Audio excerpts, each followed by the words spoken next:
É um prazer muito grande estar aqui com vocês. Conhecemos o esforço, o grande trabalho dessa missão em Cristo e todo o tempo que temos aí lutado para levar a essa comunhão, levar a redução pelo menos dessa barreira de separação que temos entre evangélicos, católicos e tudo mais. E Deus hoje nos traz a essa mensagem. Cabe mais um aí? Dá para apertar um pouquinho o espaço nessa mesa e colocar outra cadeira? Então é disso que a gente vai estar discutindo aqui hoje, tá ok? Cabe mais um na mesa? A irmã Ádula nos colocou aqui muito bem a importância de Israel, não tem novidade, é o que nós vamos estar falando aqui, baseado um pouco na experiência que nós temos trabalhado aí com o TJC2. Bom, e o que nós temos aí em cima disso? Eu acredito muito que a nossa vida fala muito do reino. E o reino fala muito da nossa vida. Então, muitas das coisas que acontecem no nosso dia a dia, as nossas experiências, nos levam a uma reflexão do reino e muitas vezes também o que é o reino tem que refletir em nossas vidas. E tem uma passagem da minha vida que eu acho que se encaixa um pouco no que nós vamos estar falando aqui e eu gostaria de falar com vocês, tá? E a proposta é tratar esses 5 temas. Falar sobre a chegada de novo irmão nesta mesa, depois passar um pouco para entender o que é o TJ, onde estão essas pessoas, o que fazem, tratar um pouco depois das barreiras que nós temos para nos aproximar desse outro irmão, e depois falar um pouco desse esforço conjunto que nós temos no Brasil para lutarmos com mais essa barreira, tá ok? E depois uma brincadeirinha ali, só 1 mais 1 é mais que 2. Quando a gente fala da questão espiritual, 1 mais 1 nos leva ao infinito. Amém? Tentei representar ali a minha família. A Iete colocou aqui muito bem, filho do Joaquim, com a Belarmina, um nome complicado. E para ajudar, pôs o nome no filho, mais complicado ainda, Vailton, né? Que sai tudo quanto é coisa, dificilmente Vailton. Mas ela falou que eu sou de São Paulo, e aí eu tenho que fazer uma pequenininha correção aqui. Meus pais são baianos, eu nasci em Bom Jesus da Lapa, Bahia, mas a Iete falou que eu sou paulista. Porque eu saí de lá com menos de 1 ano de idade, e não tinha registro, minha mãe me registrou em São Paulo como paulista. Então eu sou paulistano, só que por raiz eu sou baiano. Aliás, veio alguém lá de Feira de Santana conosco, a Cássia está por aí, ó. A Cássia é da nossa terra, está aí conosco. E meus pais tiveram 4 filhos. A Maria, que é a mais velha, eu, o segundo filho, e depois a Marisete e a Elizabeth. Elizabeth é a esposa do Edivar, meu cunhado. Fazer o quê, né? Então nós 4 ali, meus pais foram morar lá em Itapevi, logo de pequenininho, a gente foi criado lá em Itapevi, numa casa pequena, 3 cômodos. Essa casa também tinha uma mesa de 6 cadeiras. Cabíamos. Exatamente os 6. Só que aí aconteceu o seguinte. Quando nós, ou particularmente eu, cheguei nos 10 anos, nós ficamos sabendo que antes da minha mãe, meu pai tinha sido casado com uma outra mulher chamada Lídia. E essa mulher faleceu. Faleceu durante o parto. E o menino nasceu. Chamava Marivaldo. E nós não sabíamos da existência dele. Porque quando ela estava para morrer, segundo meu pai conta, ele disse assim, ela disse assim, eu quero que ele seja criado pelos seus pais. Então, esse menino que nasceu, ele ficou com os meus avós e meus pais, ele conheceu minha mãe, se casaram, ele foi para São Paulo, e aí toda a história da nossa família começando. E quando passou aí, que eu cheguei aos 10 anos, que nós tivemos essa informação, ele veio morar conosco. Meus avós já estavam bem velhinhos, e ele teve uma criação muito diferente, porque ele morava no interior do interior da Bahia, né, no Nordeste. Então dá para imaginar a dureza de vida que ele teve. Meu avô era cego, então ele era guia do meu avô. Para onde o meu avô ia, era com esse meu irmão que ele andava. E de repente chega em casa. Meus avós vêm também e dizem, olha, minha avó com câncer, meu avô cego, já bem de idade, fala, nós não temos mais condição de criá-lo. Viemos trazê-lo para viver com vocês. E para nós foi uma situação muito diferente, muito estranha, numa casa pequena, apertada, de repente, mais um irmão para morar ali conosco. Tivemos que apertar um pouquinho a mesa, pegar uma cadeira dessa de plástico, né? Colocar ali no meio, e agora a mesa era para 7.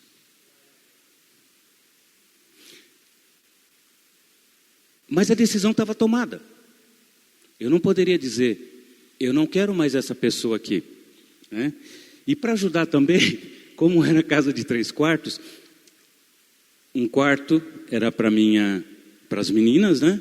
Meus pais tinham o quarto dele, e a sala, que era a cozinha também, tinha um sofá. A gente abria o sofá, eu dormia ali, e agora tinha mais um para dormir comigo naquele mesmo sofá. Mas era meu irmão.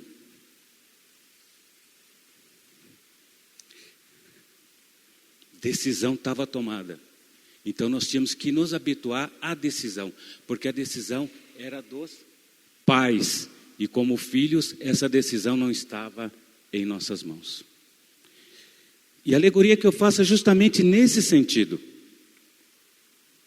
Israel, católicos, evangélicos, anglicanos, ortodoxos, todos nós somos convidados a essa mesa de Deus. E é isso que a gente vai tratar um pouquinho aqui. Por quê?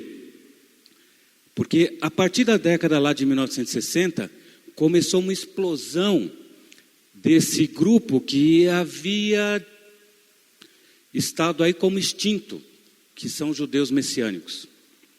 Aqueles que reconhecem em Yeshua o Messias e complementa o judaísmo com a promessa do Pai, né? E é interessante também que quando a gente vai para o Brasil também ali na década de 60 passa a ter uma associação muito forte com o judaísmo, que nós não conhecemos na nossa história, que foram a chegada dos judeus portugueses aqui no Brasil, fugindo da Inquisição portuguesa. A Inquisição lá pesado começa em 1498 e o Brasil começa em 1500. Então toda essa migração vem para cá, toda a história da Inquisição é escondida, da Inquisição em nosso país, e na década de 1960 também o governo português abre os arquivos da Inquisição para pesquisa. Então pesquisadores aqui, principalmente aqui da USP, vão para Portugal, se aprofundam nesse tema e trazem muitas informações que nos ligam ao povo judeu, né? Então nós temos uma raiz muito forte com o judaísmo e creio que Deus também tem um plano muito especial para o Brasil em função disso. Amém?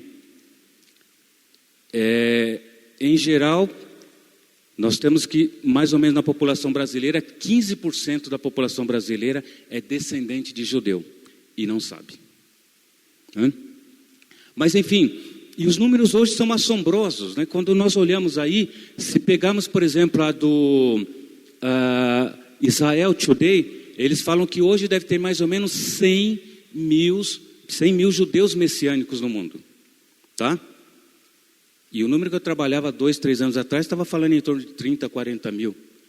Já a Jewish for Judaism fala que é entre 275 a 350 mil judeus. E se a gente procura no Wikipedia, eles falam em 350 mil judeus. E algumas outras fontes já falam em pelo menos 1 milhão de judeus messiânicos. Aleluia. E na Terra Santa, estima-se que hoje entre 15 e 20 mil judeus messiânicos estão lá, clamando pela volta de Yeshua. Isso é muito importante porque isso é profético. Nós lembramos que quando Jesus olha para Jerusalém e pergunta, olha, e fala, né? Quantas vezes não quis eu, né? De ter como a galinha toma os seus pintinhos embaixo das suas asas. Eu não voltarei a vocês até que me digam Baruch Rabá Hashem Adonai. Bendito que vem em nome do Senhor. 20 mil estão todos os sábados pronunciando isso. Baruch Rabá Hashem Adonai. Então, nós estamos vivendo tempos proféticos. Nós estamos vivendo o tempo da vinda do nosso Messias, do nosso Senhor. E precisamos, como igreja, abrir os nossos olhos, abrir os nossos ouvidos e, mais que isso, pôr os nossos pés na direção do que Deus está fazendo e preparando para esses dias. Amém? Faz sentido? Bom, e o que é o TJC2? Então, o TJC2 é uma liga em inglês. Eu ia até falar em inglês aqui o que é, mas da última vez que eu falei, a irmã Ada falou assim, seu inglês está muito ruim, então não vou falar inglês, tá? É rumo ao segundo concílio de Jerusalém. Então, o que significa isso? Lá em Atos 15, nós temos o primeiro concílio de Jerusalém, lembra? E em Antioquia começou a ter problema lá, porque alguns judeus desceram para Antioquia e falaram, olha, para vocês receberem a promessa, vocês têm que cumprir o que Moisés diz, então vocês precisam da circuncisão. E aí houve toda aquela discussão, Paulo e Barnabé defendendo os irmãos lá de Antioquia, e eles decidem subir a Jerusalém, conversar com a cúpula e decidirem como eles deveriam trabalhar. E aí decidiu-se que os cristãos gentios não precisariam cumprir o rigor da Torá, né? E aí foi o primeiro concílio. Então, o segundo concílio de Jerusalém nos leva a essa reflexão. Nós estamos tão longe, tão distantes, tão separados, com fé tão distintas, com uma barreira que parece tão intransponível, que precisamos começar a caminhar nessa jornada. Essa jornada de nos encontrarmos de novo e ajustarmos os nossos ponteiros. De entender que temos uma mesma fé, um mesmo Senhor, apesar da forma diferente que temos de vida. E entender que nós formaremos o corpo de Hamashia, o corpo do Messias, o corpo da cabeça que é Cristo. Amém? Então, ele tem esse objetivo. Isso nasceu lá em 1995, com um rabino lá de Dallas, Marty Waldman, que era para estar aqui conosco, mas infelizmente ele teve uma dificuldade por questão de saúde, não pôde estar aqui conosco. E ele conta que em 1995, quando ele estava preparando uma ministração, que ele ia fazer num congresso, ele teve essa revelação dessa necessidade, desse concílio de aproximação entre a igreja e os judeus messiânicos. E o que eu acho lindo dessa visão que ele teve, é que a maioria de nós, quando tem uma visão, já sai fazendo, já sai formando o seu grupo, já sai ministrando, e ele buscou conselho, né?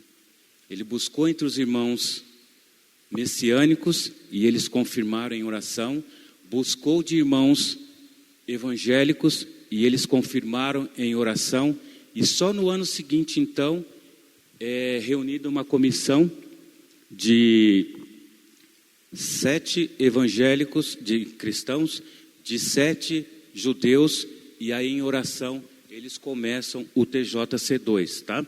Cujo ponto principal são aqueles 3 ali embaixo: intercessão, congressos para quebrar, para começar a alertar a igreja dessa necessidade, e a interação, né, o máximo possível entre os judeus messiânicos e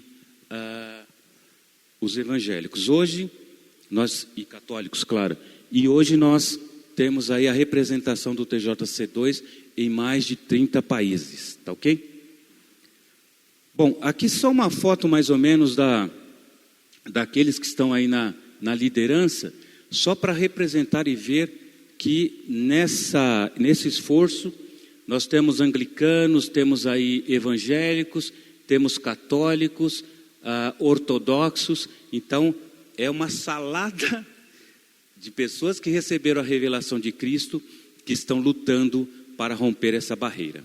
Amém? Então o John Dawson esteve, daqueles 7 que eu contei, que participaram da primeira reunião.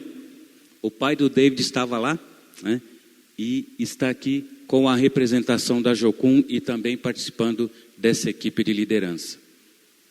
Bem-vindo, David, prazer te ver. Bom, e a base que nos leva a trabalhar esse tema, ela está basicamente em 2 textos bíblicos. Um lá em Romanos 11, que fala da parte da videira, né? E nós, como simpaticamente aí, Paulo chama de videira, não, figueira, né? Figueira ou videira? Videira. Que nos chama de jebuseiro, né? Ou figueira brava, ou videira brava, não sei, mas alguma coisa assim, que não deve ser coisa boa. Enxertados na oliveira verdadeira. Alguns galhos foram cortados e vocês, como coisa que não presta, foram enxertados aí, né? E ele fala de 2 pontos muito importantes. Olha, primeiro, que Deus não rejeitou o seu povo. Cortar alguns galhos não significa que Israel foi rejeitado. Significa que Deus abriu espaço para colocar os gentios, os goim, nesse plano eterno de Deus, né? Nós fazemos até uma reflexão na semana passada, de que a base do judaísmo está fundamentada em Deuteronômio 6, que fala sobre o Shema, né? Ouve Israel, Adonai é nosso Deus, Adonai é um, né? Então a revelação que veio da redenção, que Paulo enxergou, recebeu daquela visão no caminho a Damasco, o leva a refletir novamente o Shema e fazer a interpretação de que ouve Israel, Adonai é nosso Deus, mas amanhã Adonai será um em toda a terra. Então essa visão abre o ministério de Paulo, e é isso que ele tenta refletir, tenta representar nessa alegoria da oliveira, né? Falei figueira, oliveira, mas o ponto final é a oliveira, né? A oliveira verdadeira.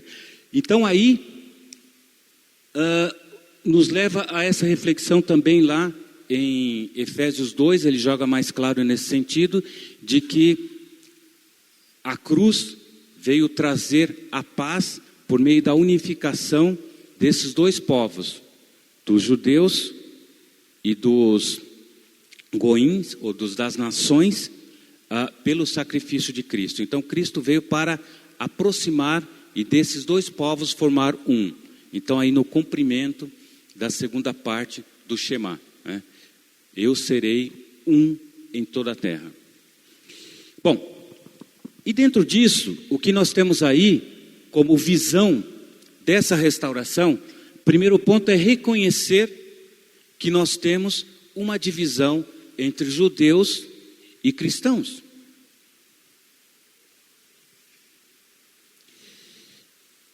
E essa dificuldade que nós temos, ela vem, talvez, nem de nós. Nós estamos falando de questões milenares, onde, em algum momento da história, não vamos entrar nesse ponto, porque não é tão importante nesse momento, mas a igreja tomou a posição de Israel, né? Nós somos o Israel espiritual. Deus tem talvez um propósito com aquela terra, com aquele povo, mas o propósito de salvação, de redenção foi transferido à igreja. A igreja é o Israel espiritual de Deus. Alguém já ouviu isso? Então a igreja, ela toma posição como ponto central de toda a promessa de Deus. Então só aí nós já temos uma dificuldade enorme nesse sentido. E entender também que nós somos chamados para a reconciliação, mas mantendo as nossas identidades. É interessante que lá atrás, em Atos 15, os cristãos de Antioquia sobem a Jerusalém e a decisão é: olha, somos irmãos em Cristo, mas vocês vão viver como os das nações e nós vivemos aqui como o povo de Israel. E nós temos concebido em nossa história, em nossa verdade, em nossa fé, que nós temos o ritual e a forma de ser cristão, né? Você tem que aceitar Jesus, você tem que se batizar, você tem que professar a sua fé e você tem que usar os costumes da igreja ou do meio que você está vivendo. Mas quando nós falamos de sem criar esta forma única, mas de manter as nossas identidades, nós vamos ter que entender como os judeus, dentro da fé que eles têm, vivem esse messianismo deles, que é completamente diferente de como nós vivemos a nossa fé, e aceitar desta forma, né? E com um desafio também interessante nesse sentido,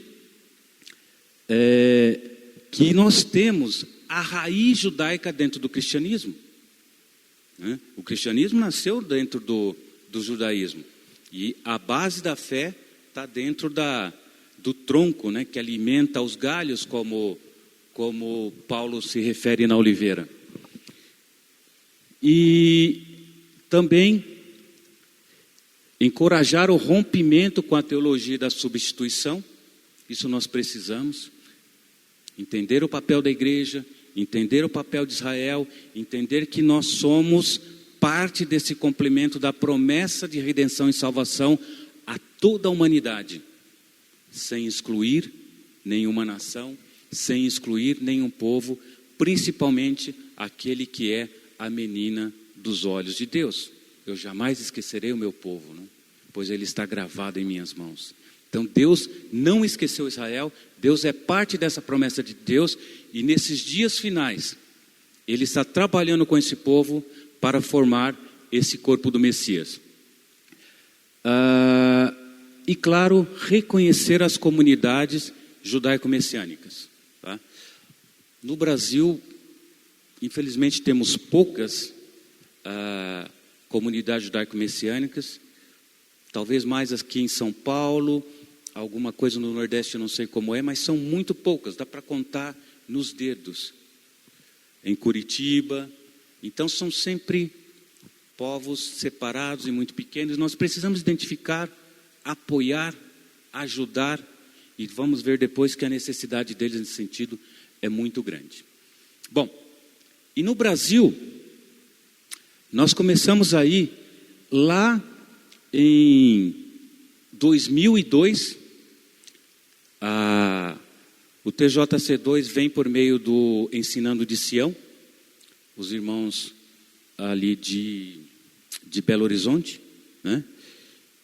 Depois isso foi avançando, muito por contato das irmãs da Irmandade Evangélica de Maria, que acabou nos ligando também, e a partir aí de 2015, o irmão Johannes, que é um católico de Viena, ele vem ao Brasil, e aqui eu vou ligar um pouquinho também, ligando um pouco da história, eu falei lá do meu irmão, e aqui eu queria falar uma outra, para nos ajudar também nessa reflexão.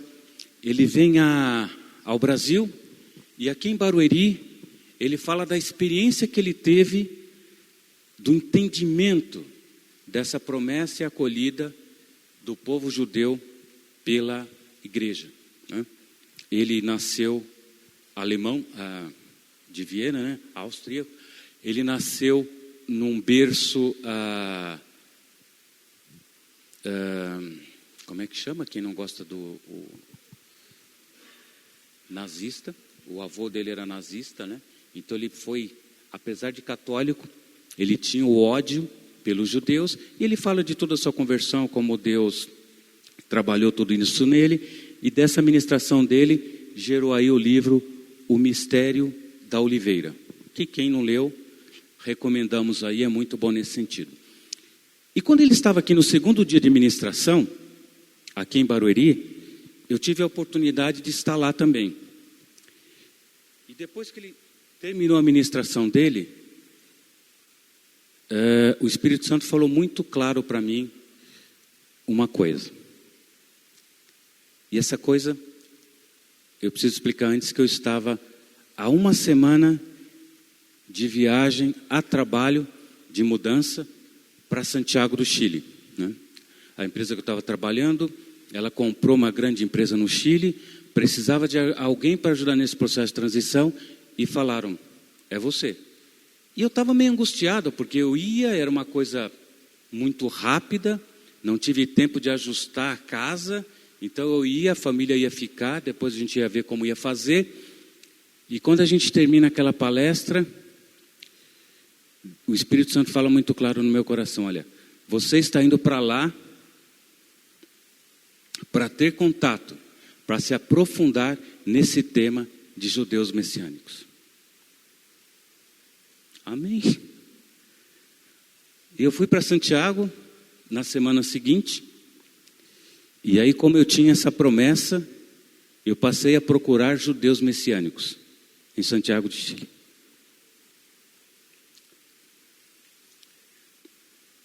E procurava, e perguntava, e andava pelas estações de metrô para ver se tinha algum sinal. Zero. E esse zero foi durante 5 meses. Né? Até que aí eu já tinha alugado um apartamento, estava com uma dificuldade lá de instalar a internet, porque no Chile você não faz nada se você não tem o root, né? A identidade chilena é um país muito fechado, e eu não conseguia uma empresa que instalasse a internet para mim. Chegavam a falar, não, pega um amigo seu, põe no nome dele, você paga para ele. Eu falei, não, assim eu não vou fazer. E aí eu chego num apartamento uma tarde, tem lá um folheto de uma empresa que instala a internet, que administra isso no Chile, grande. Eu pego aquele folheto, atrás tem o nome de alguém. Falei, bom, o não eu já tenho. Essa empresa já disse que não vai instalar para mim. Mas tem o nome de uma pessoa aqui, quem sabe?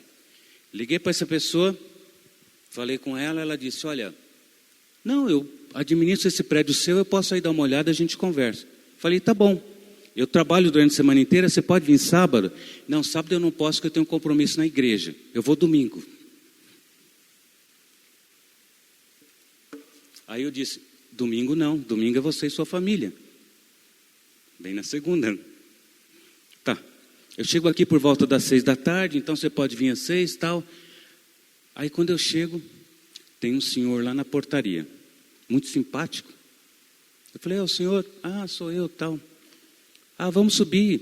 Daí a gente conversa lá no meu apartamento, tal. Nós subimos. E aí eu curioso, né? Olha, você falou que não poderia vir sábado por causa da igreja. Qual igreja você é? Daí ele deu um sorriso. Ele estava estava frio, né? Era abril. Ele estava com uma boina. Daí ele tirou a boina. Embaixo da boina tinha um quipá. Pedro Soto, presidente da Associação Judaica Messiânica do Chile.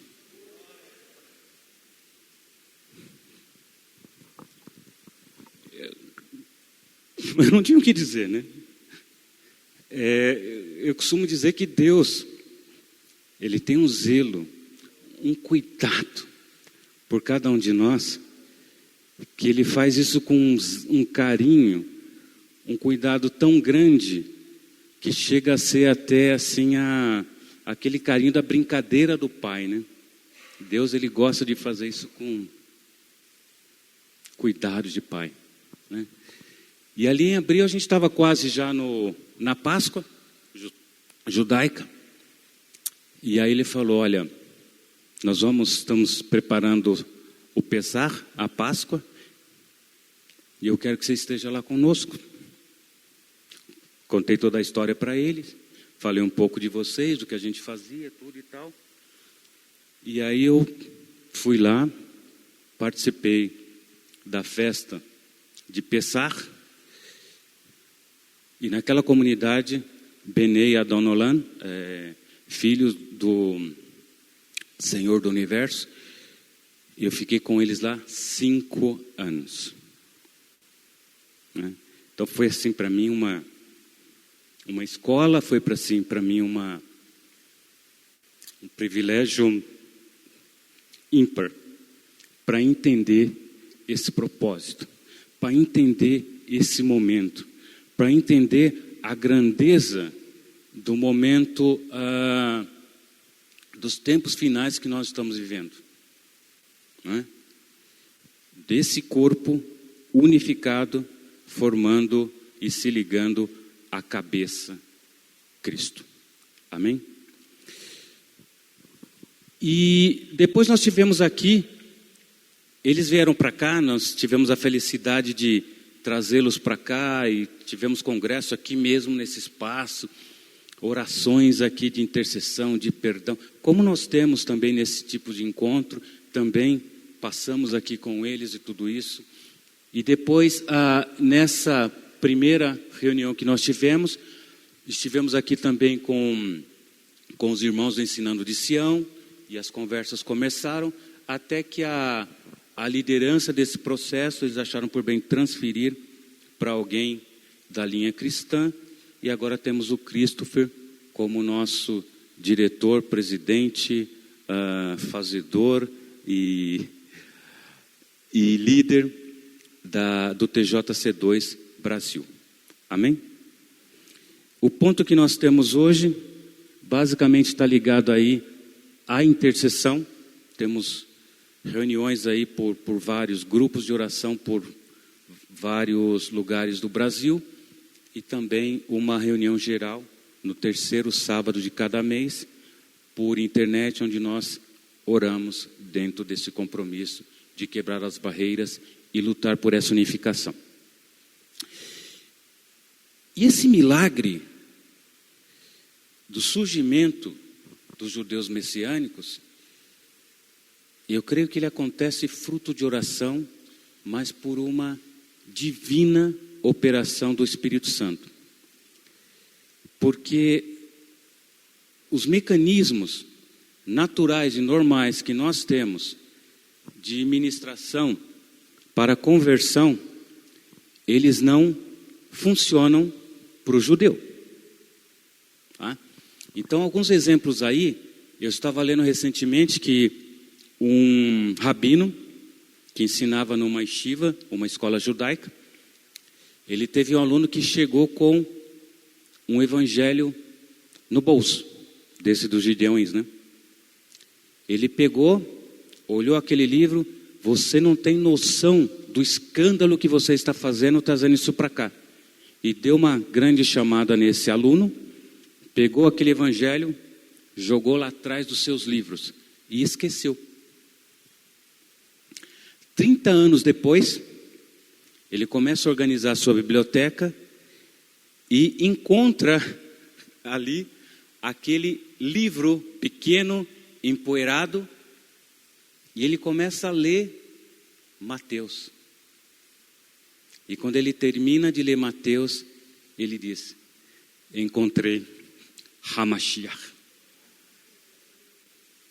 O Espírito Santo tratando direto com o rabino. Outro exemplo, uma jovem vem fazer universidade nos Estados Unidos e participando de campanhas de evangelização, ela aceita a fé, ela abraça Jesus e manda um telefonema para os seus pais e dizem: eu agora sou cristã. E os pais se frustram. Como? Você está louca, né? E eles, preocupados também pelo amor que tem pela filha, falaram o seguinte: olha, vamos fazer o seguinte, vamos estudar esse tema de cristianismo, de Jesus. Quando ela vier, nós vamos estar bem preparados, e aí vamos convencê-la de esquecer essa ideia. E eles fielmente começaram a pegar o evangelho, a estudar, a ler, e a filha vem de férias da escola, eles vão pegá-las no aeroporto. Chega lá, ela: pai, tenho dor no meu coração, mas eu tive que abraçar Jesus. Eu sei que vai ser dura a nossa conversa. E o pai interrompe e diz: você não precisa dizer mais nada. Nós entendemos e encontramos o Messias.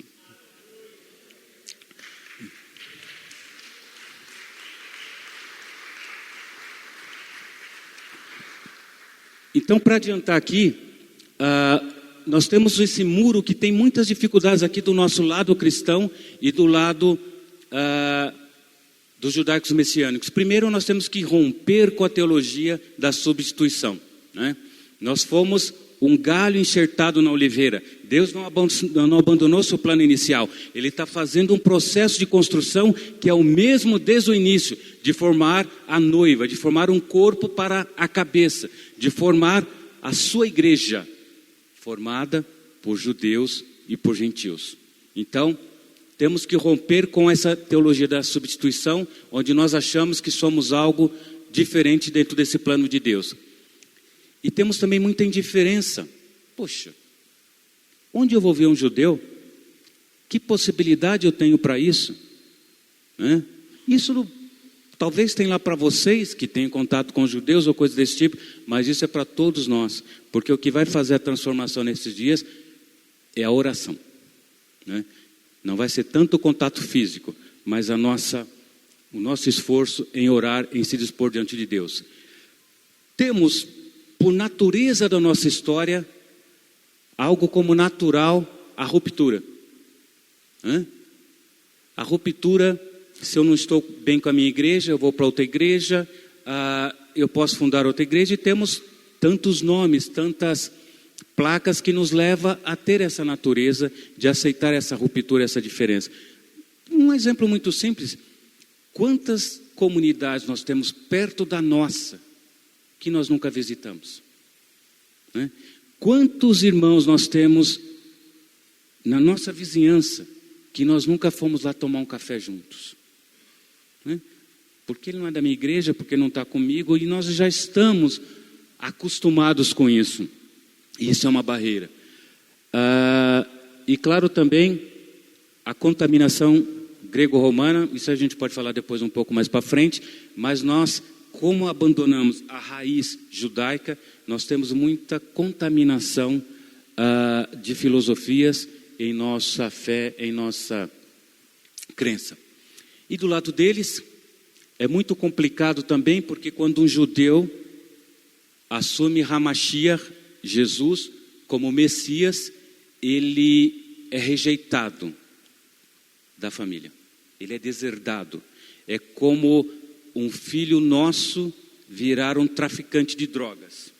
Desculpe o peso da expressão, mas o valor é quase que o mesmo para um judeu, tá? Então imagine o peso que é para um judeu assumir esse processo. Então ele já tem uma rejeição muito forte, porque para o judeu, Jesus é uma invenção dos gentios. Eles não conseguem enxergar a ligação que Cristo tem com o judaísmo. E é considerado traição. Então, por exemplo, lá em Santiago, a sinagoga, e eu entendi porque eu tinha dificuldade de encontrar, ela não tem nenhuma placa, ela parecia uma casa comum, né? Nem sequer a mezuzá, aquele estojinho que fica lá, em toda a casa judaica não tinha, aliás tinha, mas ficava na parte interna, por fora você não via. E eu perguntava, por que vocês não se expõem? Por que vocês não têm essa identidade escondida? Daí ele falou, muito simples, porque se os judeus ortodoxos sabem que aqui é uma sinagoga messiânica, eles dão um jeito de ou mandar alguém infiltrar aqui e tentar convencer a nossa igreja a voltar para o judaísmo tradicional, ou, em alguns outros casos, eles não nos consideram dignos de ter a Torá, e eles invadem, quebram e tomam a Torá para si. Então, é complicado. O grau de rejeição que eles têm é altíssimo. Um judeu assumir Jesus como Messias, assumir a sua fé, é muito difícil. Então, por isso que eles precisam de apoio, por isso que eles precisam da igreja, porque se eles encontrarem apoio, eles vão ter fé, eles vão ter força, eles vão ajudar a outros a trilhar o mesmo caminho. E o Pedro Soto me contava um testemunho também, que um grande rabino em Israel, respeitado, senhor já, ele estava para morrer, e ele disse, olha, eu descobri quem é o Messias. Eu vou escrever numa caixa, vou colocar aqui dentro, vocês abram essa caixa e leiam só após a minha morte. Isso tem uns 2 anos. E ele morreu, abriram a caixa e todos ficaram espantados. Lá tinha um papel escrito, Hamashia é Yeshua, Jesus. Então, Deus está trabalhando de forma maravilhosa e grandiosa no meio do seu povo. Amém? Mas precisa de pessoas para apoiar, para suportar, porque para eles é uma barreira extremamente árdua e difícil.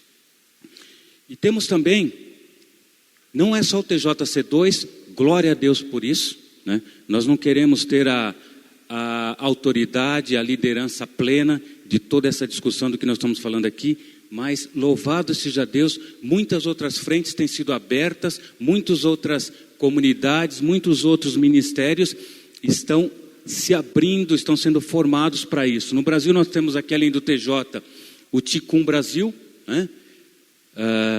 Do Haroldo, nós temos o Haverim Israel, os Amigos de Israel, que tem a função aí de promover, tentar ajudar no sentido de entender bem o que é Israel. A Canaã, né?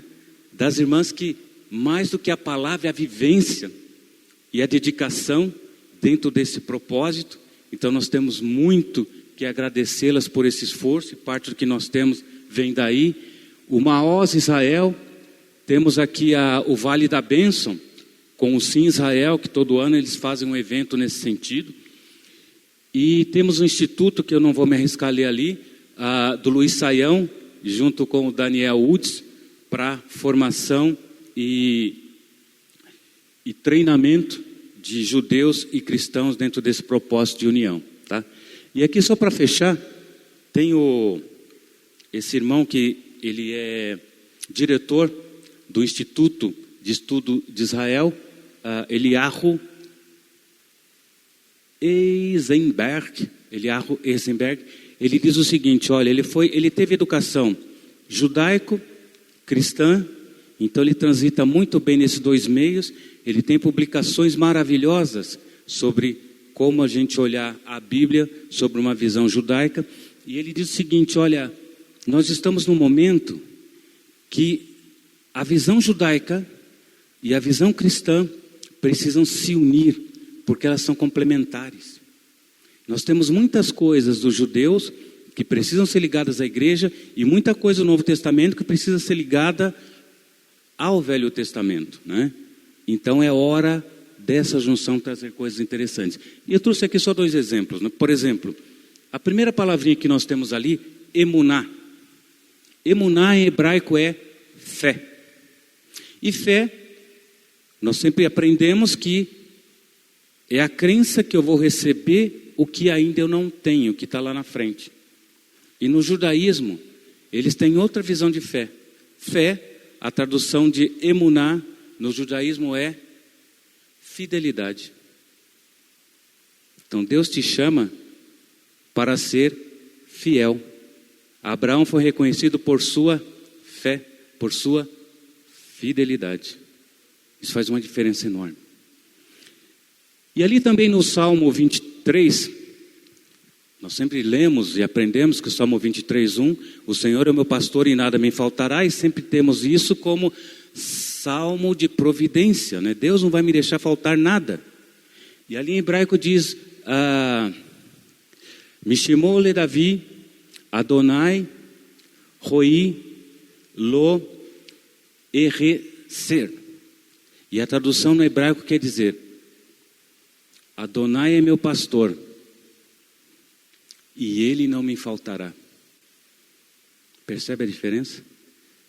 A minha subsistência, o meu todo, é o meu Senhor.